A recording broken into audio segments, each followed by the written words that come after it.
છે તેની કડીઓમાં આપણા સંસ્કાર છે. અહીં ઉપસ્થિત સમસ્ત સમાજ બંધુઓને નેહાબા જયરાસિંહના નમસ્કાર છે. સમૂહ લગ્ન એટલે શું? સમૂહ લગ્ન એટલે એક જ સમયે એક જ સ્થળે એક કરતાં વધુ યુગલોને સામૂહિક લગ્નની તૈયારી. હાલમાં લગ્ન પ્રસંગો વધુ ખર્ચાળ થઈ ગયા છે અને ખોટી દેખાદેખી પાછળ આર્થિક ભીંસ વધતી જાય છે. તેથી આ સમયમાં સમૂહ લગ્ન એક આશીર્વાદ સમાન છે. જિંદગીમાં માત્ર સૂર્ય ઉગવાથી સવાર થતી નથી. વિચારોના પરિવર્તનથી પણ નવો દિવસ ઉગી શકે છે. સ્વાભિમાનથી જીવવા પૈસાનું અભિમાન છોડી દેજો. કારણ કે શું છે તમારી પાસે? એક પટેલ ઉદ્યોગપતિ 125 કરોડ દીકરીઓના શિક્ષણ માટે આપે છે. હવે વિચારો આપણે ક્યાં છીએ? હાલમાં હું જીન્સ ટી શર્ટ પહેરી અને અહીંયાથી નીકળું તો આ નવાઈની વાત નથી, પરંતુ આમાંથી એક કોઈ નોંધ ના લે. અને આ રાજપૂતી પહેરવેશમાં હું અહીંયાથી નીકળું ને તો બધાય નોંધ લેશે. આ તાકાત છે આપણા પહેરવેશમાં. હું સમૂહ લગ્ન સમિતિને એ જ કહીશ કે હિંમત ના હારતા. કારણ કે જે પોતાના માટે જીવે છે તે જવાબદારી માથે નથી લેતા, અને જે જવાબદારી માથે લે છે ને તે પોતાના માટે નથી જીવતા. બંધ શું કરવું? શું બેસણું અને બારણું બંધ કરવું? શું સરાદ અને સરાહનું બંધ કરવું? નાના મોટી વાત થાય તો માફ કરજો, પરંતુ આ બધું બંધ કરવાની જરૂરત નથી. જે સ્વજન તમારા માટે આખી જિંદગી રોટલો રડી અને મરી જાય છે, તમે તેમનું જ બારણું અને બેસણું ટૂંકું કરો છો. બંધ કરવાના તો કેટલાય ખર્ચો છે, જેમ કે સગાઈ પહેલાના ખર્ચ અને સગાઈ પછીના ખર્ચ. હાલમાં એક ટ્રેન્ડ ચાલે છે, કન્યાને બોલાવે, વરરાજાને બોલાવે, કેક કટિંગ કરાવે, વીંટી પહેરાવે, કંકુ પગલા પડાવે. અરે આ બધું આપણા સમાજને શોભતું નથી. આ બધું આપણે કરવાની શું જરૂરત છે?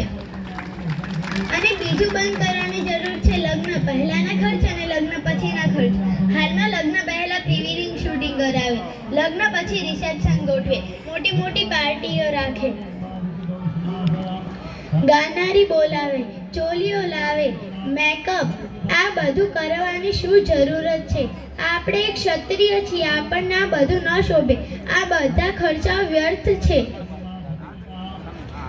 અને હાલમાં તો આ બધું વધી જ ગયું છે, અને અમુક સમાજે તો જ્યાં 6 મીઠાઈ હોય ત્યાં જમવાનું પણ બંધ કરી દીધું.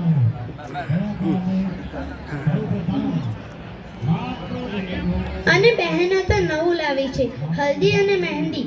હા, લાવ્યા તો ભલે, પણ આ ટૂંકા તો કપડાં ના પહેરો. તમને તો શરમ નથી આવતી, પરંતુ સમાજની ઓછી થાય છે. અને આટલા સુધી મહેંદી પડાવવાનો મતલબ શું? પ્રશ્ન કરું છું, આટલા સુધી મહેંદી પડાવવાનો મતલબ શું? હા, પાડો તો ભલે, પણ કેમેરામાં બતાડવાનો શું મતલબ? સરસ. અને કોઈ બાળક જન્મે તો 1 મહિનાનો થઈ જાય તો કેક લાવે, ચોકલેટો લાવે, કેક ઉપર લખાય 1 month complete. અને જેમ પ્રસંગો નજીક આવે એવી રીતે બાળક મોટું થાય, એવી રીતે એની ઉજવણી કરે. જેમ કે ઉદાહરણ, હવે દિવાળી નજીક આવતી હોય તો બોમ્બ લાવશે, કેક લાવશે, પછી ફટાકડાથી રખશે 2 month complete. અરે આ બધું નહીં કરે તો બાળક મોટું નથી થવાનું? શું બાળકને કોઈ જોખમ છે? શું બાળક શિવાજી અને મહારાણા પ્રતાપની જેમ રણભૂમિની તૈયારી કરે છે?